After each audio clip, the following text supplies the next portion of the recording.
I'm Dr. Patrice Berry, licensed clinical psychologist, and here I cover court and entertainment news from a psychological perspective. Our goal here is to learn, laugh, and grow. So be sure to like and subscribe for more content like this. So, this case, I am going to be covering an aspect of Simone Biles's husband's interview, Jonathan Owens. He went on the Pivot podcast. And really, all the news that I saw about it was about his statement about being the catch or thinking the man is the catch. And there was so much all over social media about that part. And I even had someone reach out like, hey, what did you think about this? And when I watched the entire interview, the first part, mm, came off a little toxic. And I think the way it was either edited or the way that the hosts were asking the questions, it seemed very playful and they seemed to be pulling for certain types of answers. So the question where he kind of goes into their relationship, he was asked, "So how did you pull Simone Biles?" And I think there are some things from his history that might have impacted how he responded. Let's start with a disclaimer. While I am a licensed psychologist, I did not speak with or interview Simone Biles or Jonathan Owens. All of the information that I'll be responding or reacting to is based on publicly available information. This is not a psychological evaluation. This is for education only. And really, my goal is to go deeper into 2 or 3 different topics. He really made some interesting statements about imposter syndrome, analysis by paralysis, and then some observations I had because the first part of the interview was so difficult to watch, okay? It was difficult. Eh, I don't know what made me continue to listen because it was painful. The interview starts with them joking about colorism, people being light skinned. Do light-skinned people, are they better or worse at sports? And so the color of someone's skin has nothing to do with their athletic ability, and sometimes within communities of color in particular, but also within other communities too, we can have this light is either better or worse, it was and once again, the podcast hosts were the ones that were kind of egging on some of this conversation. Now, another part of my disclaimer, I have never watched this podcast before, okay? So, this was my first time watching the podcast. I don't really know much about the host, and what I got is just that their style is casual. They're trying to be humorous, but some of the ways that they're using humor, to me, it comes off as passive aggressive,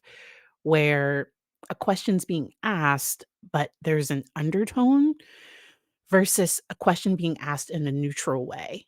Now, some of the hosts did seem to even say, "All right, we're gonna pivot back to the main part of this, to the main conversation, or we're gonna kinda get back on track."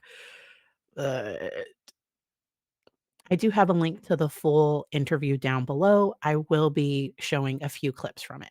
I wanna start out where they're talking about the fact that he was undrafted, he attended a Division II school, and they're kind of asking how did he get to where he is, and starting the interview that way, and this is kind of the beginning part. I also think that the editors, whoever put the podcast out, they put the juiciest stuff, the stuff that might trigger people at the very beginning, and to me, the meat of this interview was at the end, in my opinion. RC, man, Jonathan, welcome. I want to get to it. Explain to me how a dude with a 43-inch vertical, right, that runs a 4.3 from St. Louis ends up at Missouri Western. Man, honestly, just I was a late bloomer athletically. High school, I was a good player on the team, but I wasn't like totally sure of myself yet. I had long arms, like my hands was always big, but I was just kind of awkward, just limbs flopping all over the place. I honestly feel like I didn't mature athletically until like my senior year of college. That was when everything just kind of like worked out for me at the right time, you know. But honestly, I was just trying to get a scholarship, man, because I knew my mom wasn't gonna be able to afford college. So From him, not y'all. honestly, man, it's just that feeling of just, it getting looked over for so long. It just drives me to just want to prove myself. That was the biggest thing, just to show that I belong, and continue to do that. And I've had guys tell me like, man, you know, because now I'm in my 6th year, you know. So they say the undrafted stuff is kind of out the window now because I'm, Right. you know, but it just, man, it just makes me want to prove myself, man, work harder just because, you know, I had to work so hard to show people that I belong, you know, and I've been told that I wasn't good enough so many times, but I just took it as I have something else that I needed to work on. And so that's what really drives me. Just let myself know that I've never, you know, you never got it, always something I can work on and something to improve on. So that's really, I guess you could say my driving force, you know, my Right. motivator. So I just want to keep proving people wrong, man. That's it. And the people that believe in me continue to prove them right. Yeah. And it never goes away, to be Mhm. honest with All right. So to me, the way the question was phrased, which there was nothing wrong with the way the question was asked. What I heard from the question is, why weren't you at a better school? And he's giving his explanation.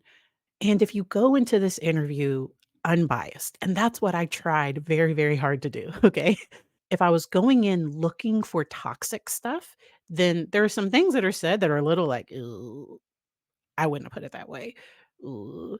But if you were going in seeing both, are there signs of toxicity and are there signs that he's not toxic? You will see a lot of things that happen that if an individual truly was narcissistic or truly was toxic, they would not answer the questions the way that he answered them. Please be very careful when you read a news article, when you read certain things. When I was looking at covering this, my first thing was I need to see the full video because if I just looked at the clips available online, I would have been like, "Oh, I would have had some preconceived notions about him and who he is and all of that. To me, the full interview put him and also his relationship with his wife into a better perspective for me. Let's get into that part. like the moment Honestly, don't get into no long shit, bro. I gotta ask you, man. God damn, y'all boys scared.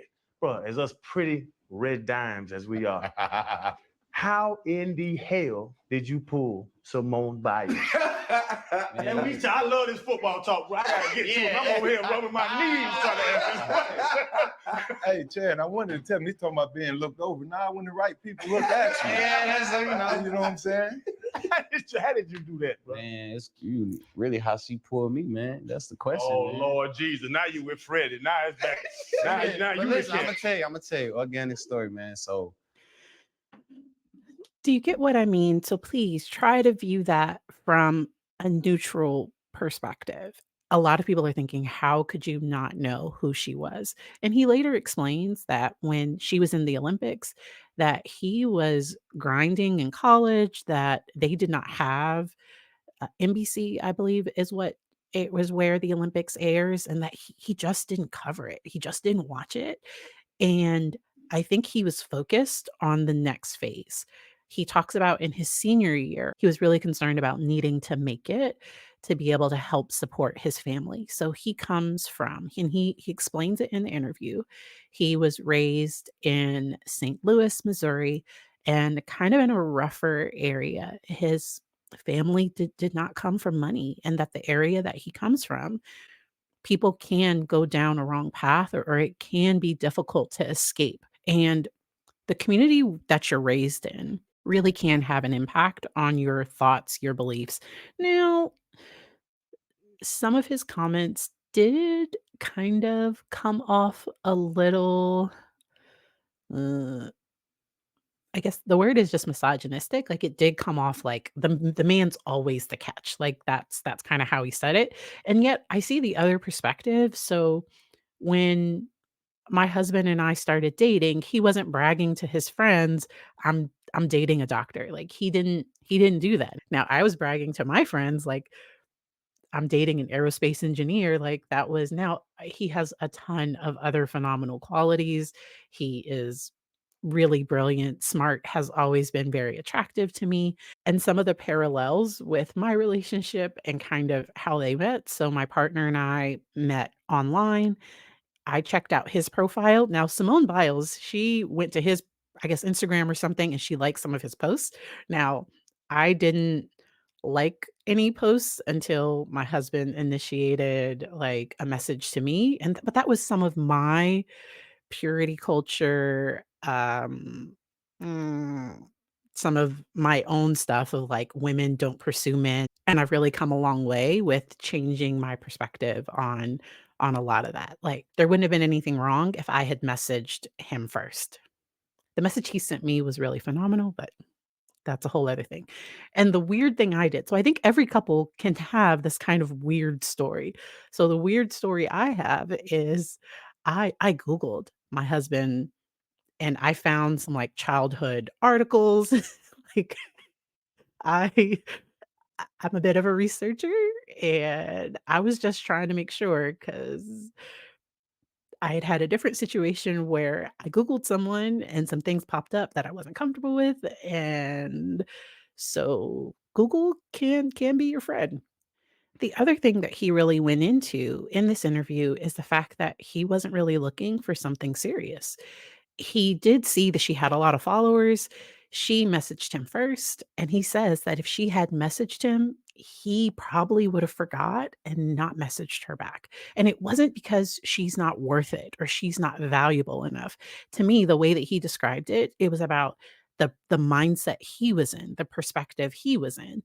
He was newer into his career. He's like, am I ready to settle down? Like, do I kind of want to do this? That's how I heard. Please watch the interview and then let me know if you kind of get a different perspective. But you have to watch the whole thing. You can't just watch because this first part, okay, there are parts of it that really, really feel very toxic. But you hear things later and it kind of puts the whole story together. All right. We can't just take the little clips, the little snippets. You really can misjudge a situation. You really can misjudge a person. Have you ever heard of someone being narcissistically defended? So Dr. Joe Court did a phenomenal article that I will link down below, really explaining what this is. And so he starts out with explaining narcissism. And narcissism is a spectrum. And an individual who is truly narcissistic, that individual has no ability to self reflect. They have grandiose personalities and have a wildly inflated view of their intelligence, their abilities, and are constantly critical of others and have a largely negative view of anyone else. In fact, the very things they are critical of in others are disowned aspects of themselves, which they project onto others without realizing they're doing so. When in fact, their criticisms can be viewed more as unconscious confessions of their own shortcomings. Often, an individual that's in a relationship with a narcissist, that individual may be very jealous and make accusations that they're cheating when like, the narcissist might actually be the one that's not being faithful or that's lying. Or the minute something goes wrong, they don't accept responsibility. They project, "Oh, you're really the problem. It's not me." There's this great image that I like to use when talking about imposter syndrome where the individual is a lion, but they're viewing themselves as a cat. Well, the narcissist is the other way where they are actually a small like cat and they are viewing themselves as this strong, fierce lion. They are over projecting their abilities, they're over projecting what they're able to do. They largely consider themselves to be victims of those who may rightly accuse them of lacking empathy for others and lash out in anger whenever criticized. All right, so check out the rest of that. Let's talk about being narcissistically defended. This is a term that many therapists are familiar with, but other people might not be. It's ironic that most of the psychological research out there is about narcissists and not their victims, kind of like research imitating life.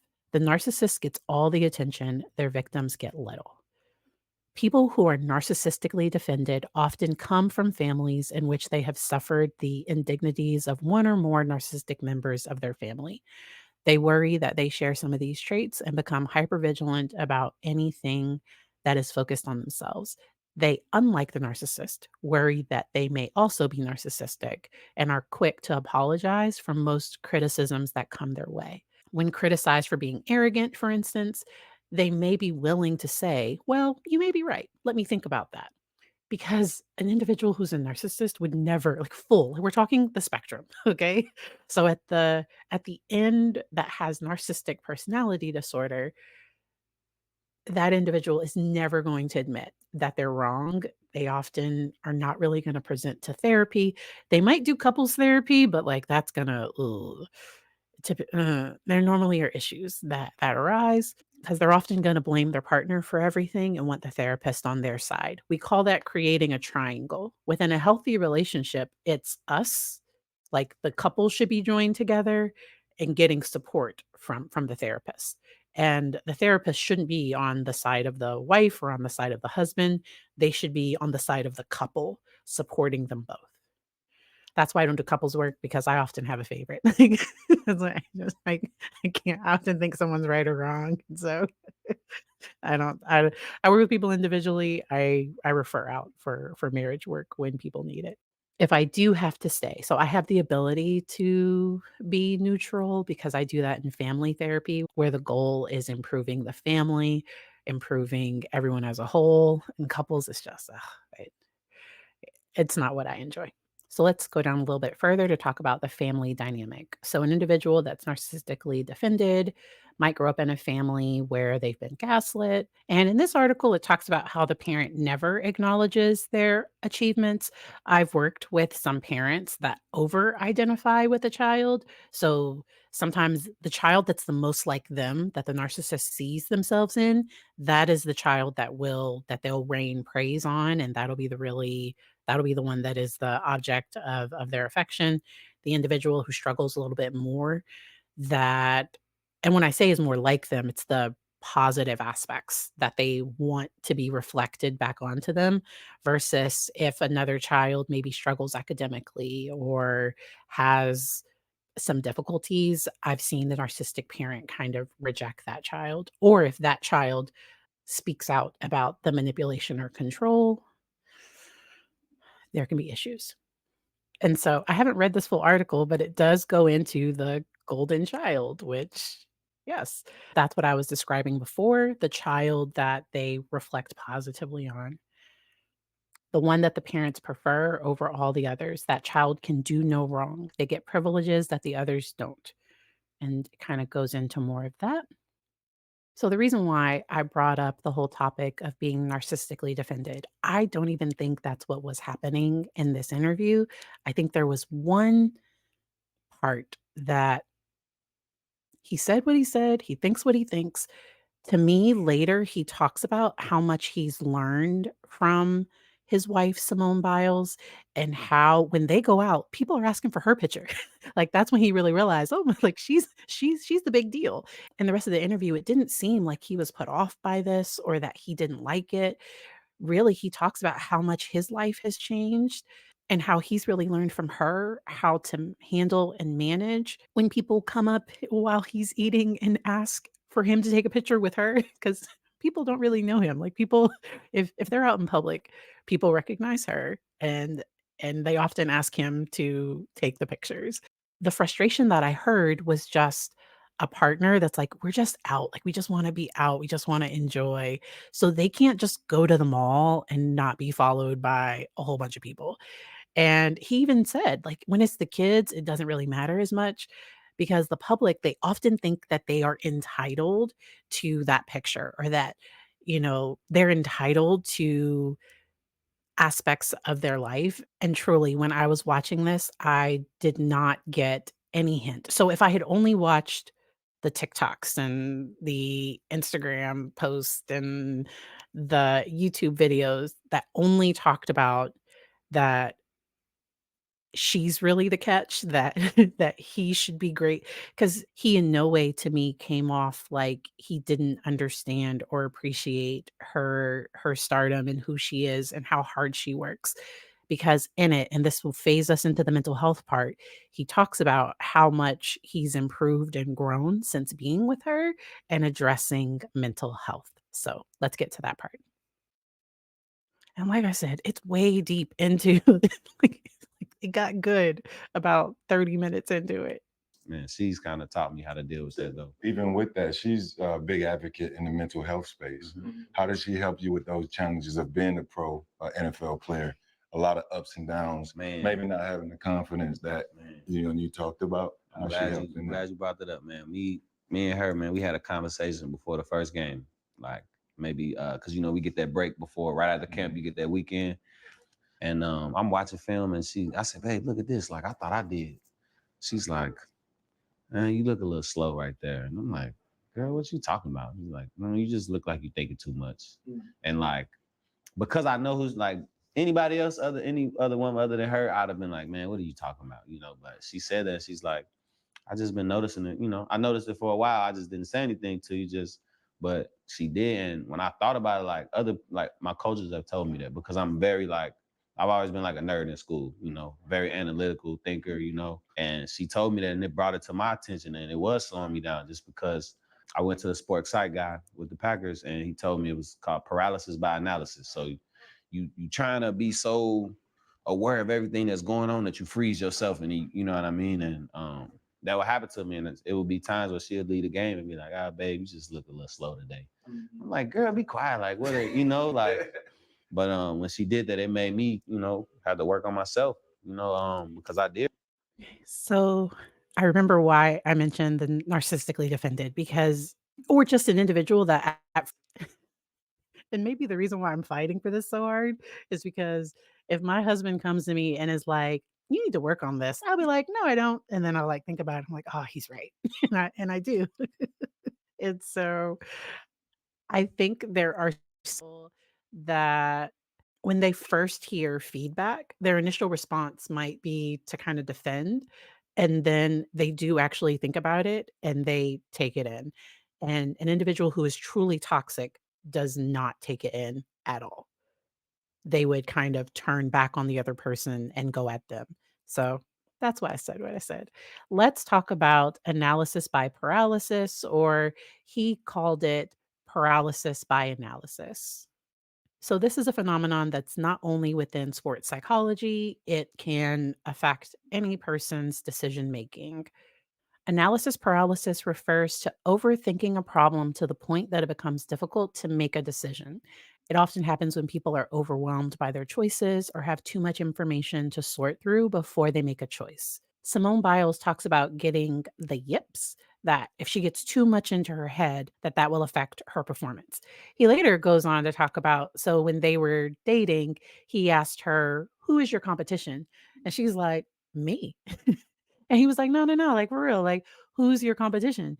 And she's like, "Nobody. When I am on my game, nobody, like, I am my only competition. I get in my way sometimes," and I'm paraphrasing. And someone might have thought like, "Oh, wow," like, there, but then you watch, and she really is the greatest of all times. Like, she is phenomenal and amazing at what she does. So an individual that's a narcissist, what happens is they are not great, but they're projecting greatness, but it's to cover their insecurities and the things that they really can't do.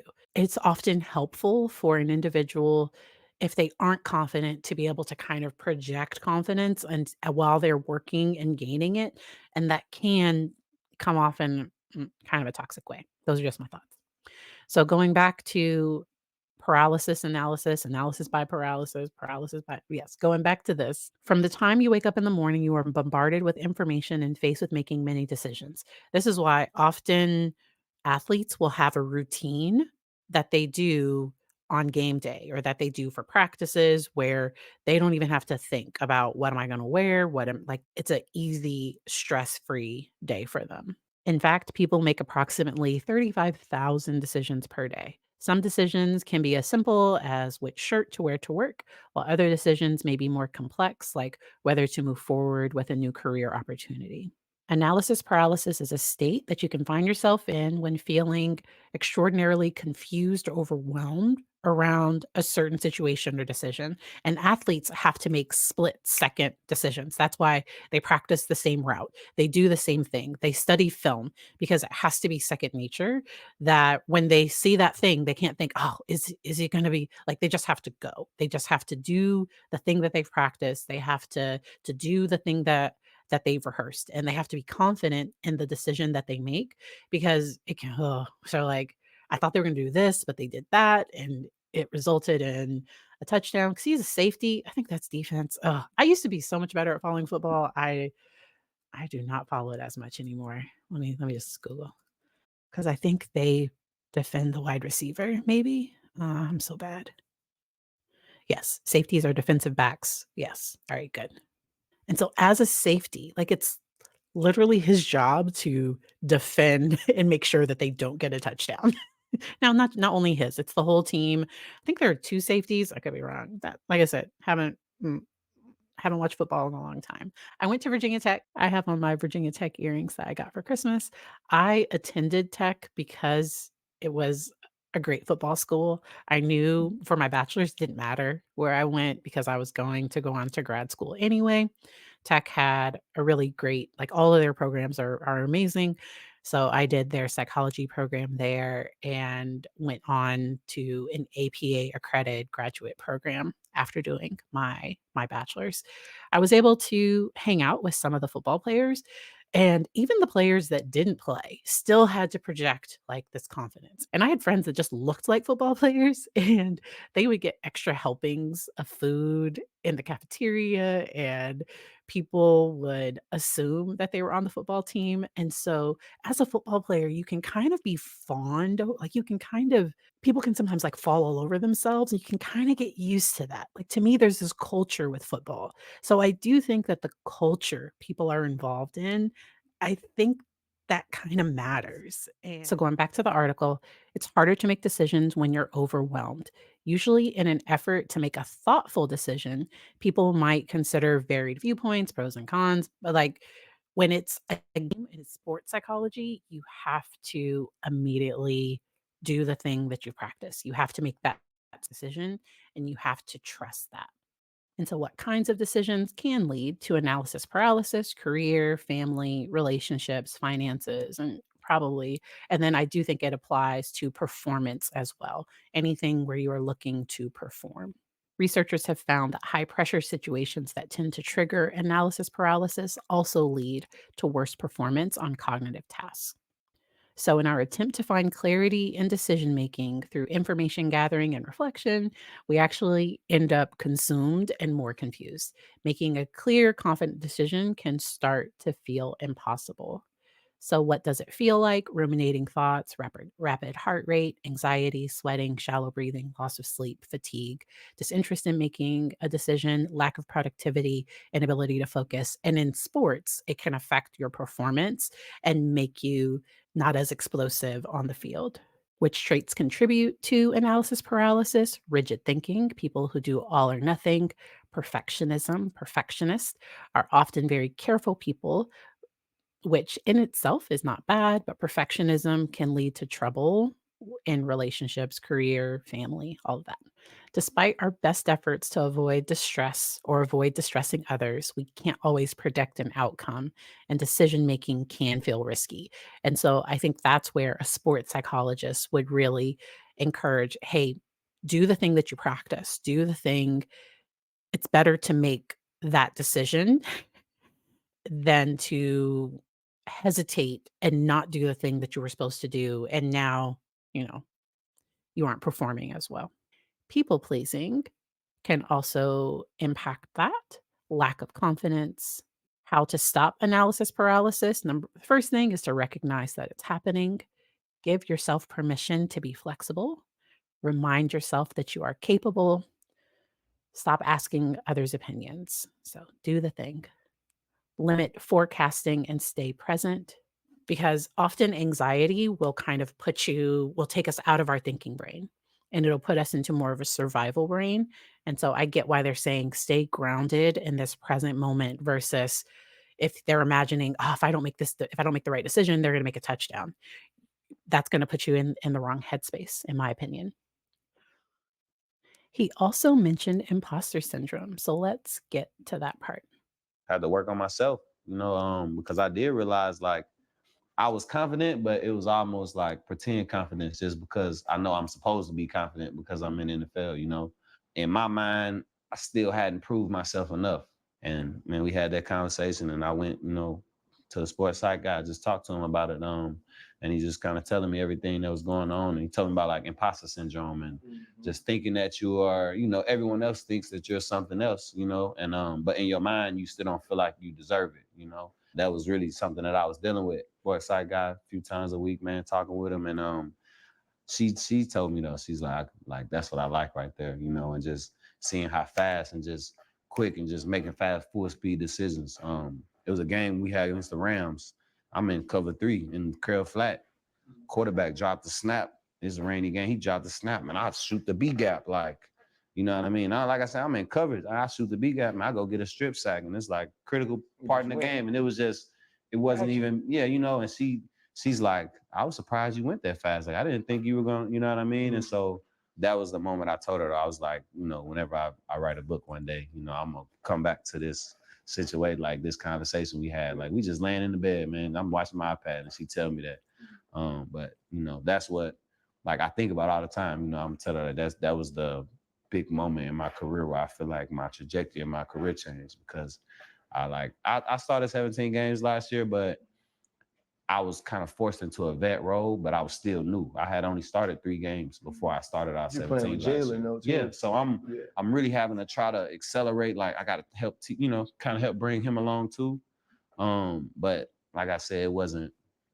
Not it was. Now I'm not saying it was pretend, but I had to play this role of, you know, I'm a vet, but really I'm just as young as you, Peter. You know, in my mind, that's how I used to think about it. Right. But man, when we had that conversation, it just, you know, she just opened my mind to. Ed Reed said that football is a smart man's game, not a thinking man's game. Right. That's perfect timing. I just wanted to share with you that I too had a sports psych guy. Kind of lost my confidence after some injuries, and that imposter syndrome thing is real. And what I would do, and one thing I would suggest for you is, you would take a lot of your highlights, a lot of your best plays. Don't be shy about it because you are that guy out there making those plays. You get RC's cut ups. You go get some of the best, Sean Taylor, Troy Polamalu, Ed Reed, and you splice those with your highlights over whatever music you want and whatever quotes you hear Tiger talking, Muhammad Ali talking in the background, and you watch that before the game. That's just gonna instantly remind yourself that you are that too. Right. You know, and playing fast and playing free. And that's what it's about. And that's what helped me kind of regain my stuff. I appreciate that. For sure. So before we get into imposter syndrome, Dr. Raquel Martin, she is phenomenal. She does mental health education as well on here, TikTok and Instagram. And she did a video on imposter syndrome, specifically the fact that this term was coined out of researching European American, like middle class. I think they were like graduate students. And that's where this term comes from. There are real situations that can impact if a person is feeling like they're not good enough, but like it's coming from their workplace. And so it's not in their head, it's not something that they're imagining. Like they are experiencing sexism, racism, they're experiencing a toxic workplace. That's different from somebody that's in a supportive, healthy environment and they're still not feeling good enough. And they're still kind of questioning, do I belong here? Because I remember when I transitioned to wearing my hair natural. I used to straighten it. Even professionally, I have some old headshots that have my hair straight. There are people that will prefer my hair straight. This is the way it naturally grows out of my head, and I have embraced, well, except for the blonde. If somebody questions my ability to be a psychologist because my hair isn't straight, that is not imposter syndrome. That is racism. Something is either racist or anti-racist. And so how my hair looks has nothing to do with my intellect, my ability to provide adequate treatment. I just want to point out for marginalized groups, there's a difference between a toxic work environment and truly having imposter syndrome. All right. I have a link to her full video down in the description. It's about 8 minutes long. Imposter syndrome, why you may feel like a fraud. And once again, this article will be down in the description. Imposter syndrome is the internal psychological experience of feeling like a phony in some area of your life, despite any success that you've achieved in that area.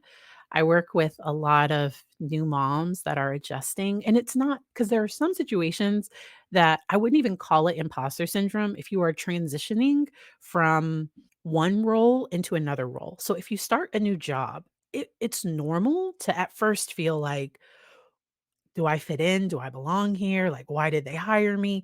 I wouldn't even call that imposter syndrome. Now, if you have been at that job for a year and you're receiving good feedback and things are going really well, and yet you still, when you go to do a presentation, you're still questioning, am I good enough? Is this good enough? Mm, that's where we might need to talk a little bit.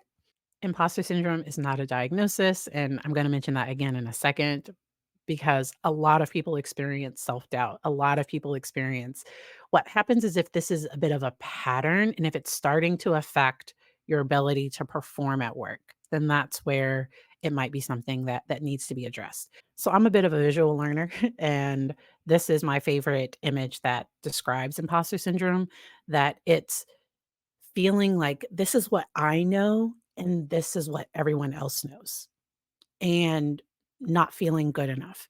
When the reality is, well, I know some, and then there are other people that don't know what I know, but that doesn't diminish what I do know because I may have some information that they don't have. Like I have something that I'm bringing to the table.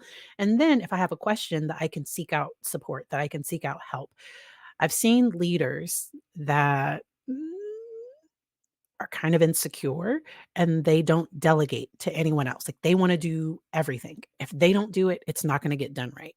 And that can cause additional stress that can sometimes come from a place like this.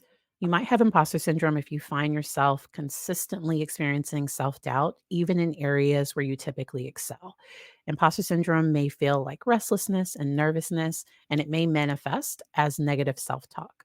Symptoms of anxiety and depression often accompany imposter syndrome. Imposter syndrome is not, and I don't think it should be, a diagnosable mental illness. Often, individuals that come in, if they're talking about issues at work, if they're talking about issues in their relationships, and then we realize, oh wow, what might be under this is imposter syndrome. I think it clearly fits into anxiety, or if it's into other categories, I don't think we have to add something else. If I was gonna add something, it would be complex PTSD. So I wanna say it again before we get into the different types. Some of this can be normal, okay?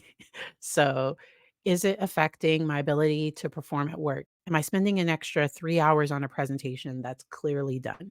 Now, if things like that are happening, then it may be something to look into. There are books, there are a lot of different resources about addressing imposter syndrome.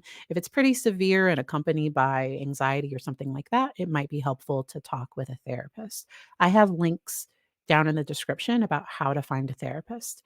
There are 5 types of imposter syndrome, according to Dr. Valerie Young. The perfectionist. This type of imposter syndrome involves you believing unless you're absolutely perfect, you could have done better. And so often athletes will have this perfectionism that helps them excel, but then when they make a mistake, they might get too in their head, and that might cause some of that analysis paralysis or paralysis by analysis later if they end up stuck, if they make a mistake. And that split decision, they made the choice, and then if the team still scores, they might then doubt themselves more, and that might cause some issues. The expert feels like an imposter because they don't know everything there is to know about a particular subject or topic, or they haven't mastered every step in a process. Because there is more for them to learn, they don't feel as if they've reached the rank of expert. So, I know a lot about psychology. I don't know everything. And sometimes I get things wrong. And so please, somebody commented, I don't know, they made some comment about, because I spelled narcissism wrong.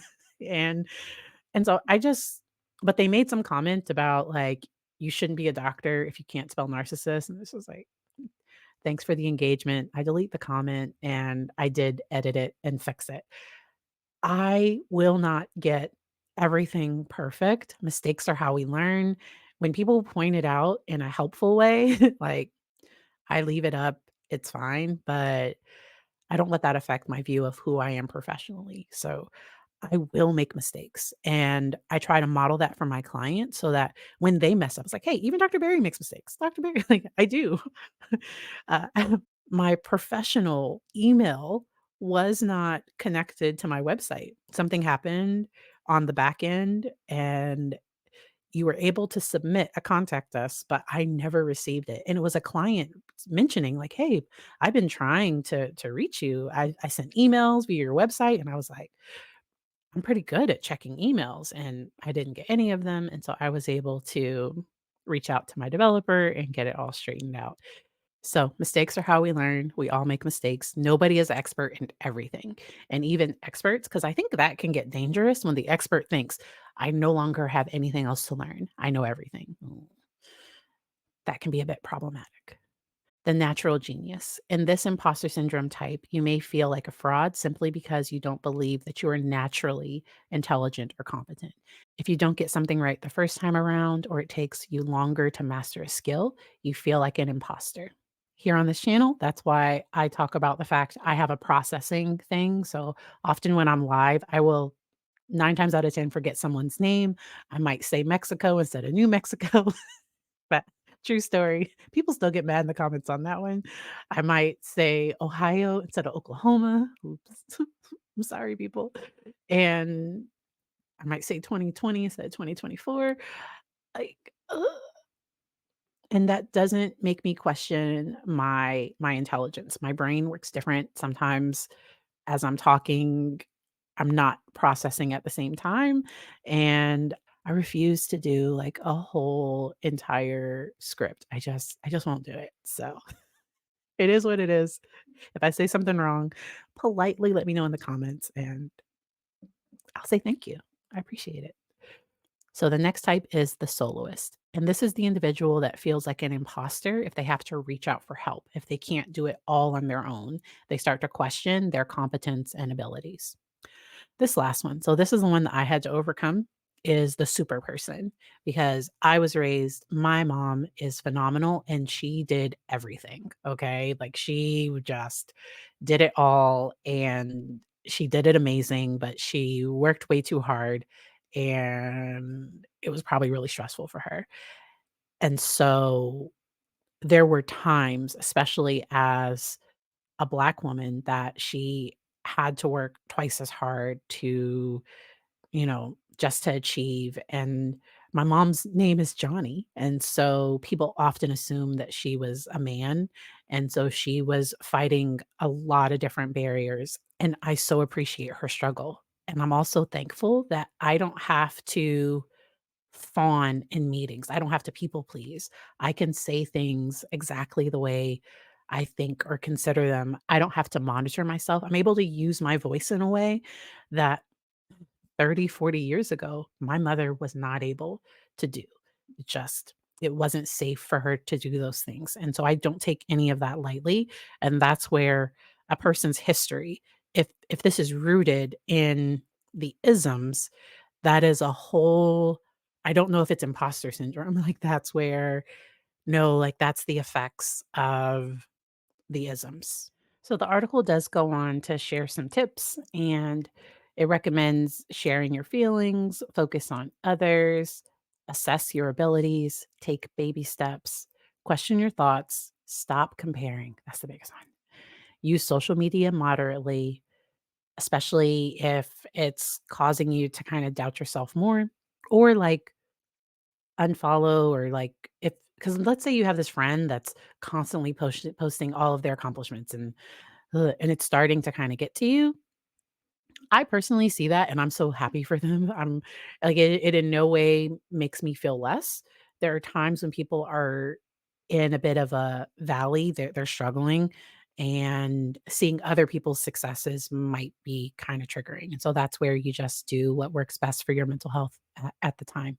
Stop fighting your feelings. And with the not fighting it, it's let it be. So if I'm feeling a little, I'm not feeling as confident about it, and yet I know that it's good enough, I can let that feeling rest and still say it's good enough. If it is, like, if it really is good enough. Like, "Oh, it's not exactly where I wanted it to be, but it's gonna work." Do that and let both things exist. And then the last one is to refuse to let it hold you back. So, if you made it to the end of the video, happy New Year. It is January 2nd, 2024. I appreciate each and every one of you so much. This new year is gonna be different. If y'all didn't notice, the intro was a little different. I used to say that I cover a variety of educational topics, and now I'm really focusing on the psychological aspects of law and entertainment. And I'm super excited to get to go on this journey with you all. Make sure to like the video and subscribe if you haven't subscribed and you want more content like this. If you are here for the court stuff, I believe as long as no other major things happen this week, I'm planning on covering the Adelson family live on Saturday. So as long as nothing else changes, that is my plan. Some people ask me to talk about Charlie and Donna.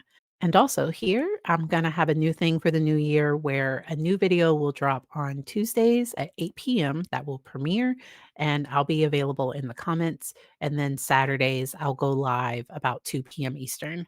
And y'all can check because it should be scheduled Saturday morning. If it's not scheduled, then or I'll post to the community tab if I'm skipping a week. So, and you all did enjoy that hair live, and so I will probably do that once a month as well. Just kind of a Q&A, ask me anything, and we can kind of chat once a month. I hope this was helpful. I really want to thank Spidey at Behavioral Arts for mentioning this one because if he had mentioned it to me, I don't know that I would have, because I was just like, oh, so I'm a bit of a nosy person. I like to know things, but like I didn't think it was any of my business. And yet when I watched the whole interview, ah, I I I think people got it wrong, and sadly, I think some people got it wrong on purpose because it made a really good headline. It made for a lot of really great views, and I think the mental health aspect was totally missed.